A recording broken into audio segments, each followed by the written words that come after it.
I'm Senator Marilou McPhedran, an independent senator from Manitoba and the convener of the 2025 Youth Parliament Nuclear Summit. It is a mark of achievement just to be here together in this room in the West Block on Parliament Hill.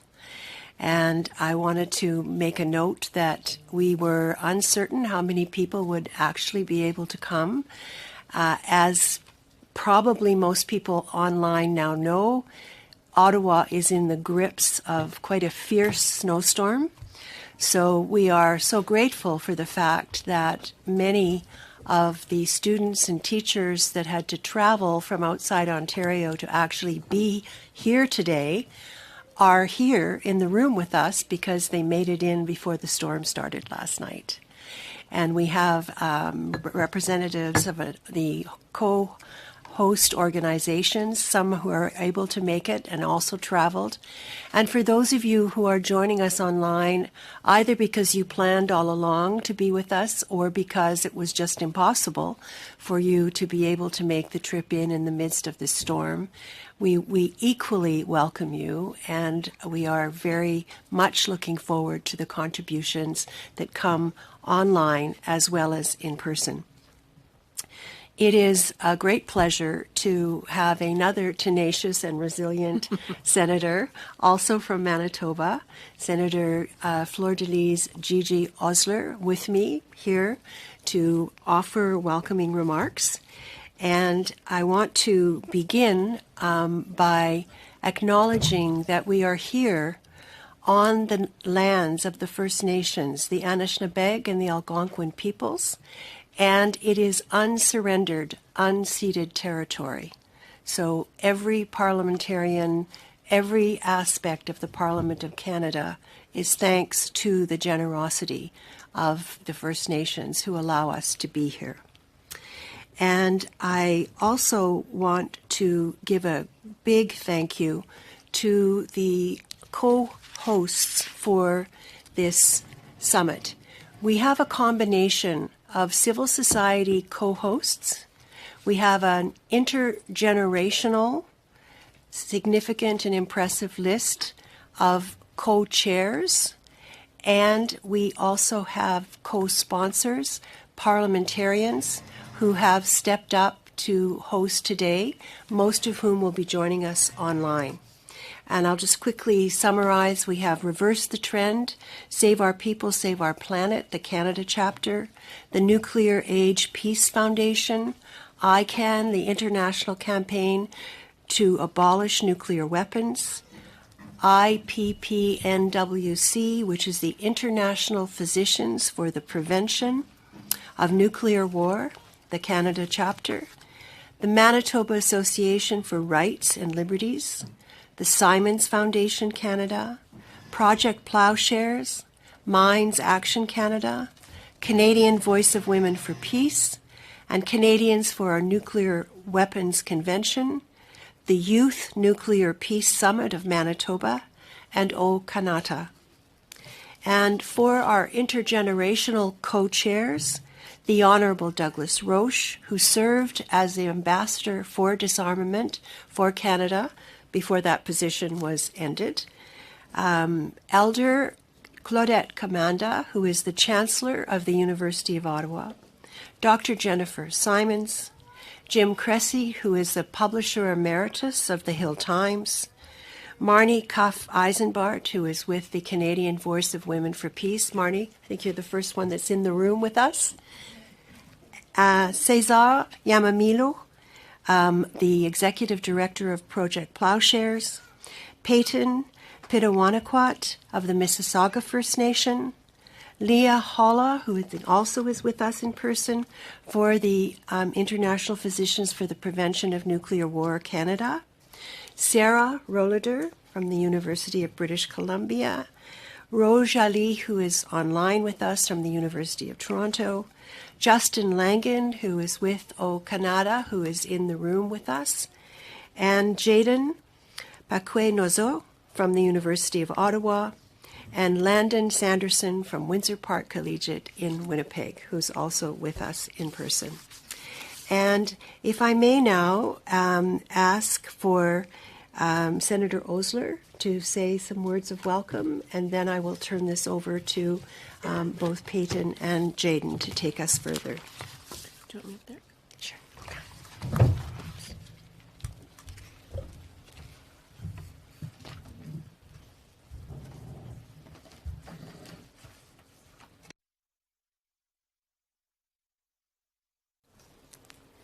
Thank you very much, Senator McPhedran. And before I start my official opening remarks, yes, there is a snowstorm here in Ottawa today.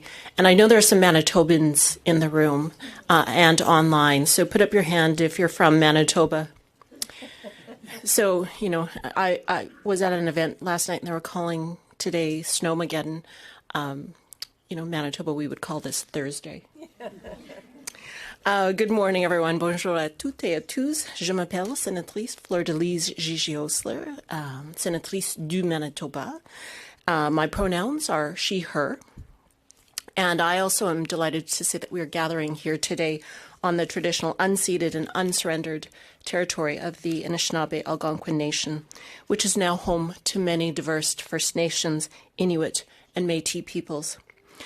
And it is important to acknowledge, as Senator McPhedran said, this land as we discuss nuclear justice. Because Indigenous communities around the world have been among the first and most deeply affected by nuclear weapons testing and radiation exposure.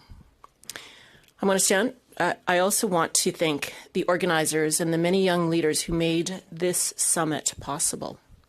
Your passion, knowledge, and commitment remind us that change begins with informed and engaged young people. And Senator McPhedran also spoke about what constitutes acts of resilience. So being here today, yes, is an act of resilience. And I think the chaos and noise of the last few weeks have many of us thinking of what our own acts as individuals, as communities and institutions may need to be in the coming weeks to months to years. Prior to coming to the Senate, I was a physician. And as a physician, I have seen how illness and suffering impacts individuals, families, and entire communities. But few public health threats compare to the devastation of nuclear weapons. A single detonation can wipe out a city in seconds, but its effects last for generations. Radiation exposure leads to cancer, birth defects, and chronic illness, challenges that no healthcare system in the world is prepared to handle. The only real cure is prevention. But I don't want to leave you here today with fear. I want to leave you with hope and purpose. You are here today not just to learn, you are here to lead. You have the power to shape policy, to engage with parliamentarians, and to demand a world that is safer and free from nuclear threats. Thank you for your dedication to this cause. I really look forward to today's discussion and to working together towards a safer and healthier world. Merci, miigwech.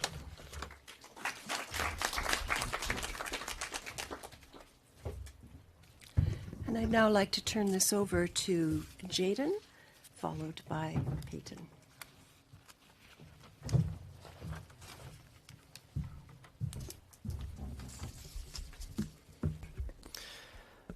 Bonjour tout le monde. C'est un honneur de vous accueillir au deuxième sommet nucléaire Parlement jeunesse.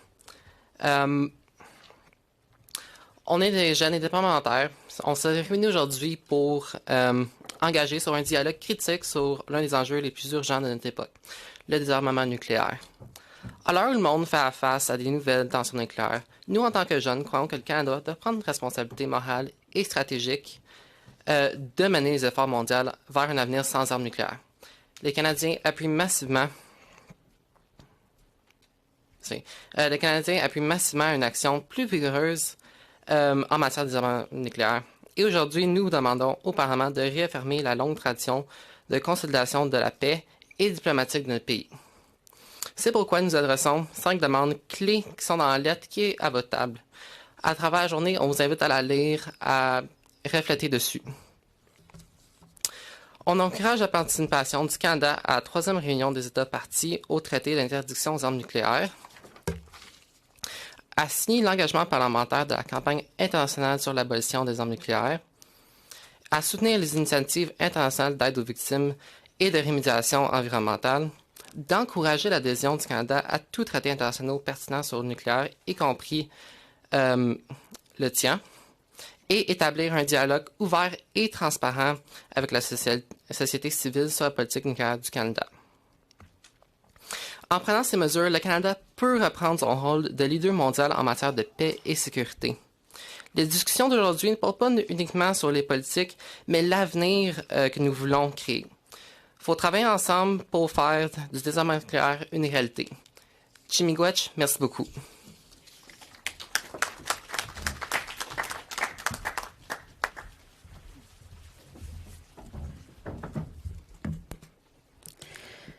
Ani Bojo, Minogajep. Good morning, everyone. Wabanoga Mundishnikas, Nim Kibanashi Dodum, Ms. Wazagin Donjapa. My name is Peyton Pitawanakwat, and I am from Mississauga First Nation. My community is located along the north shore of Lake Huron, so we too understand, the weather. I actually was speaking earlier, and I'm really appreciative of the fact that we have snow this year. I know last year, my area didn't receive a lot of snow, and it really impacted the way that my community interacted with the land, especially with being able to harvest maple syrup, which is something that my family does. And just to see the snow this year, it was really wonderful. But welcome, everyone, to the 2025 Youth Parliament Nuclear Summit. This year, we'll be focused on the theme of nuclear justice and youth leading to reverse the trend. I really appreciate the acknowledgement of being here today in Anishinaabe Algonquin Nation. The Algonquin are recognized as being stewards of the Ottawa watershed, and they continue to advocate for the river's protection from the risks of nuclear waste. I want to acknowledge the tireless work of Algonquin leadership, especially Kabwek First Nation and Kitigan Zibi Anishinaabe. These communities continue asserting their authority to uphold First Nations rights in decision-making that impact our people and the land to which we are deeply connected to.